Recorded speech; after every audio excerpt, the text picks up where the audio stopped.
Hey, welcome to this new video. I'm shooting for properties that are being bought or sold which are below the circle rate, but like the market value is actually below the circle rate. I'm not preaching something illegal here, like how you could do illegal stuff, but I'm just telling you how you could handle a sale which is below the circle rate. For example, if you're going to buy a New Friends Colony today, a plot is worth say 25 crores and the circle rate is say 32 crores.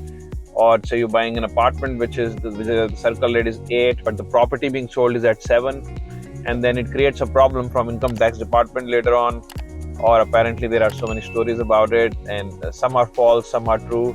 So let's just dissect, cut it into small parts and see what the problem is and how we can solve this. So first things first, the circle rates were made as a random thing to put some benchmark there, no? So for example, let us just say every 500-yard plot is worth 25 crores at least. So you have to pay stamp duty on that, So this was a very clever thing and it was in a way needed, because what people were doing was they were not paying their taxes on like stamp duty, and they were paying everything in black or most of it in black. And say for a 25 worth crore of property, they were paying like 5 crores, 6 crores, 10 crores, whatever. So they were stealing taxes, the government said, and so the government wanted to solve it basically. Now, to solve this, government came up with circle rates and said, okay, this is the minimum thing. Even the circle rates are very silly, like for a property in Defense Colony, the circle rate is 2 lakh rupees, where the circle, like the property price is like 10 lakh rupees, so it's like 1/4, 1/5 of the market rates in general. And also these circle rates are so fixed that they don't do justice, because property prices are not fixed. An older floor sells for a lot lesser. A bad location sells for like half the price if it's a very bad location, and if it is a great location, it might sell even higher. But what the government tried to do, they're also being run by people, and it's such a vast market, thousands of properties. How do they control? So they put a fixed circle rate there. Now, in today's time, you are a seller or you are a buyer, you're buying a property worth, let us say 12 crores, and let us say the circle rate is 15 crores. Now you're stuck. Why are you stuck? Because apparently what happens is, when you buy such a property, income tax sends you a notice saying you have bought a property worth 15 crores for 12, so which means you must have paid 3 crores cash, so you need to pay taxes on that. Apparently this is what happens. None of my clients ever got this notice. I've never gotten such any notice. I'm not so 100% sure, but this is what I've heard. And they also send a notice to the seller that you must have received 3 crores in cash or something, and you have made this profit or whatever, and you need to pay tax on that. And then you need to go and fight with them or sort it out with them. Look, they're not wrong. If they don't send these notices out, everybody will just keep messing around with the it's just like it's all part of tightening the black money thing. Anyways, so let's not go to philosophy, what is right, wrong. Let's just come to solutions. So say you're buying a 15 crore 12 crore worth of property, the circle rate is 15, and now you're stuck. What do I do? So number one, just don't do anything illegal. Tomorrow you're going to be asked and you will have to prove your case. So it has to be something that does make sense. You have to have proof of the property being for 12. Yeah. I'll tell you how to create those proofs and what are those proofs. Not create as in fake ones, but the real ones. One is that, and then second is you need to prove that the seller tried to sell it for higher and he couldn't get it. Number three is so this is about the proof. And then the third is there is always some cushion that you can use to increase the amount of money you're paying and reduce the gap in the circle rate and the property price. For example, if the property price is 15 and you are buying it for, the circle rate is 15 and you're buying it for 12. So now the difference is of 3 crores. Okay. Stamp duty is actually 8%, and you're going to be paying the stamp duty on the whole 15. That is for sure. There is nothing getting around that. So, okay, fine. 15 times 8 is what? 120. So you're going to be spending like 1.2 crores on stamp duty there. That is fine. Now, instead of paying the stamp duty, instead of the buyer paying the stamp duty, the buyer could transfer that money to the seller and say, I'll give you, instead of 12, which is the deal price, I'll give you 13.2, and you and the seller can pay the stamp duty. So that becomes like a lesser gap. From 15 to 12 was 3. Now this is like 13.2. So now you see where I'm getting at. Now it's like 1.8 difference. The other thing that one could do, apparently like 10% gap is okay with the income tax department also. So if it was 15 crores and you did it at 13.5, it was not a problem. You see? So now we're just left with like a 30 lakh gap in this thing, which is not that huge. If there is a problem tomorrow, okay, fine, I pay a tax on 30 lakh.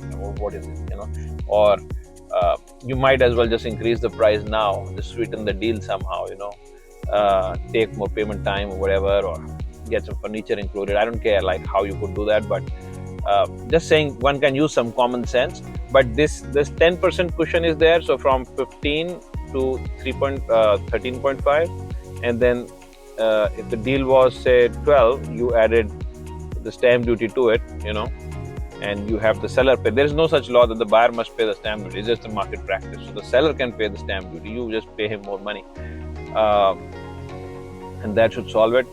Now, say this cannot be done, because there are times when this cannot be done, because say the property is actually worth, so the circle rate is 15, but you're buying it for 7 because that is the market price. Now what do you do? Because this actually happens. If the market price is 7 and you're buying and the circle rate is 15, you cannot bridge it. You should still do these things that I'm saying. So it bridges it a little bit.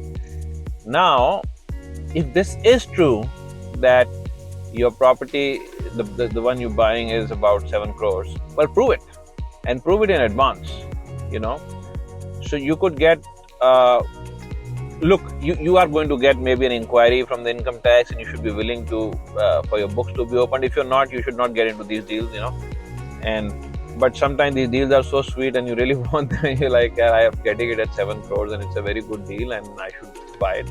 You will still pay stamp duty on the 15, which should be a negotiation point with the seller. It's a very valid point, and you will have to pay that. So there's no getting around that part.